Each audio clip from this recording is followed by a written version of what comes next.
you know something, I think that a lot of people don't realize that for musicians, they don't, you don't think, I'm going to play an R&B lick now, or you don't think about categories, you just play music, right? And that there's a common ground for everybody. Categories are kind of like great for organizing record stores. It's hard to, like, I'm curious to see how you guys have to deal with the public, because, you know, as I was saying, this is probably the best example of a summit meeting or just meeting on the 50-yard line, because basically, I mean, from a street sense, does this album knock? Yes, but it's not a hip-hop album.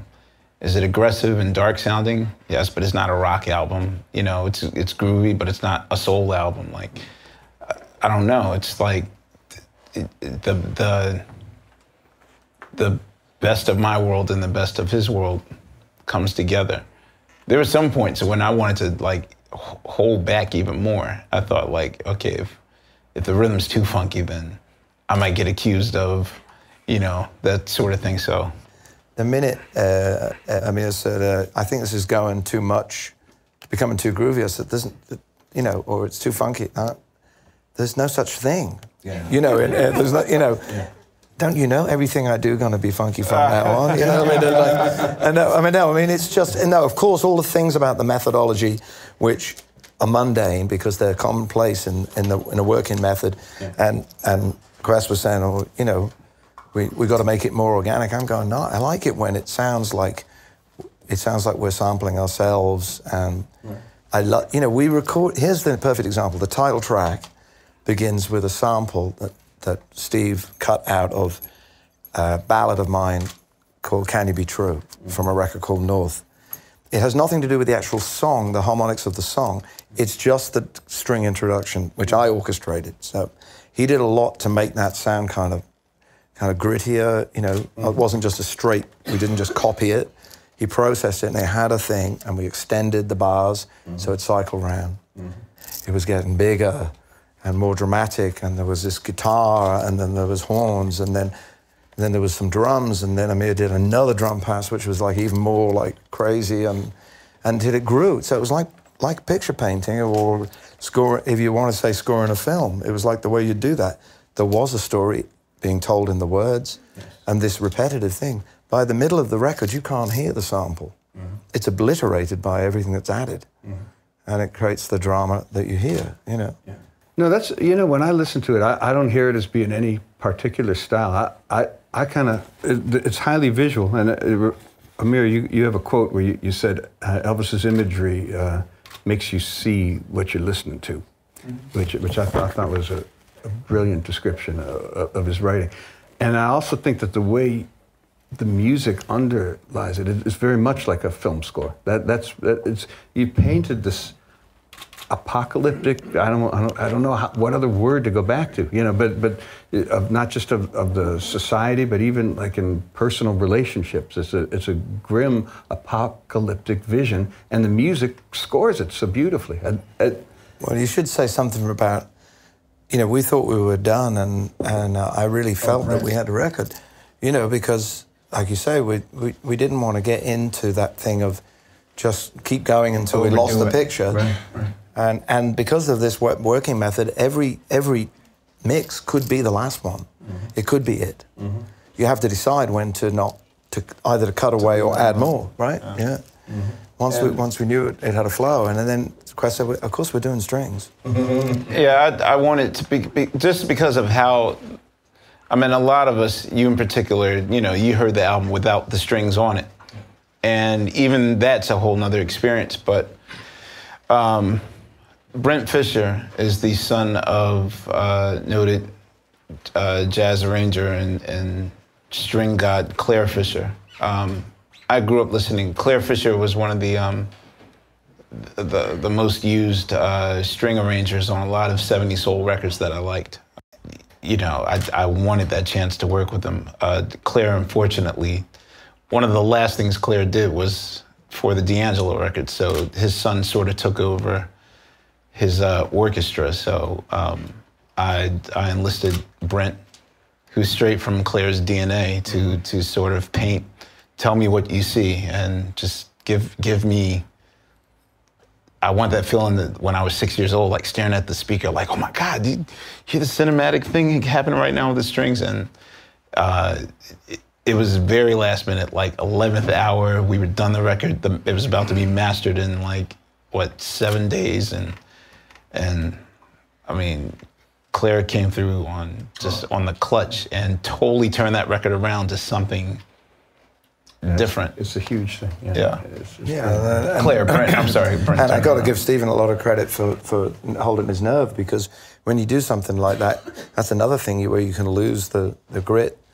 And it took a little while, and I was already in Europe on tour. So we're all talking through the intermediary, who's Stephen in this, because it's impossible for us to all get in the room.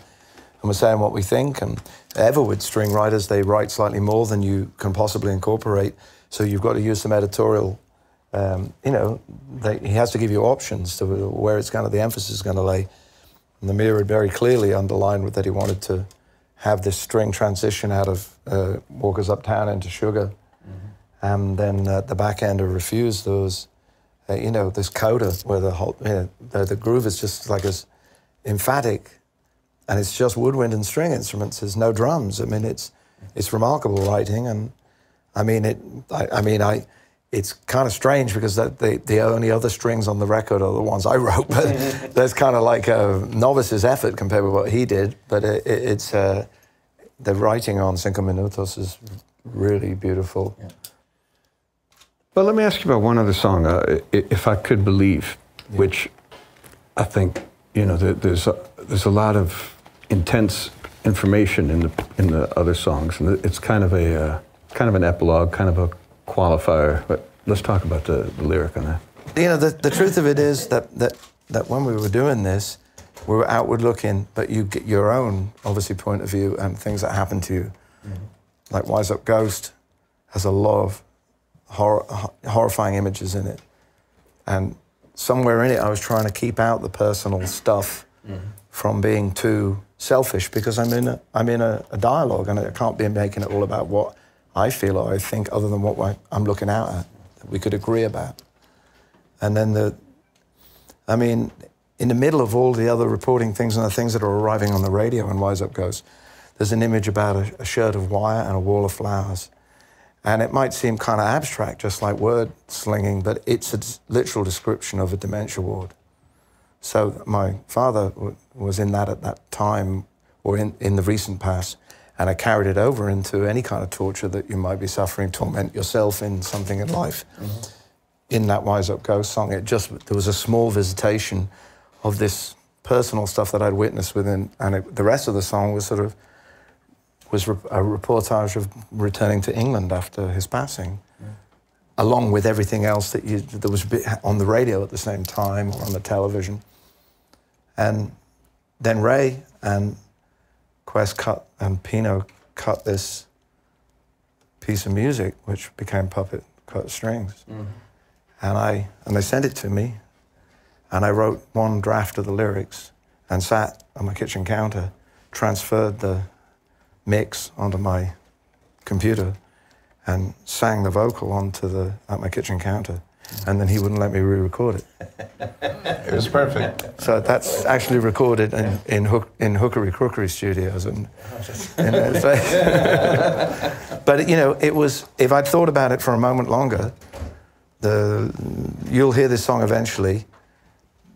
This is where you go eventually with this. We talked about the stuff that matters to us all, we share commonly. You might disagree with my outlook on it, that's your privilege, and you're right. This particular song is a literal recitation of my father's last 1,000 days. So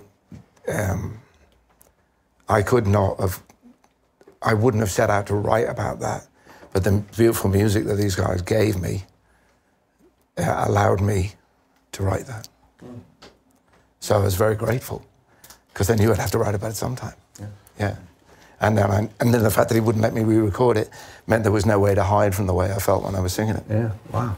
Yeah. Wow, I didn't know that story. Yeah, so. All right, well, I hope did everyone get a copy of the record? But he still took it off the record. I took it off the record because I don't want to go there every time I listen to this record. But no, this can't go on. I can feel the mood is coming down. But you know what it says in the song, the really important thing, that the only one line that I would quote, because it's presumptuous for a writer to quote, is, pardon me, the air is painted Clifford Brown. It says in that. It describes the room he was in. It said the air was painted Clifford Brown, the great trumpet player. Because music is your, you know, is the thing that will be there when nothing else is. When nobody's kisses, when no pills can touch it, you know. Yeah. Amen. Amen. All right. On that note, man, you've been most generous with your time. Thank you so much. Thank you. It's a beautiful, beautiful record. An amazing record, and I hope you all enjoy it. And thank you, Cats. Thank you. Thank you, Don. Appreciate it. Thanks for coming, everybody.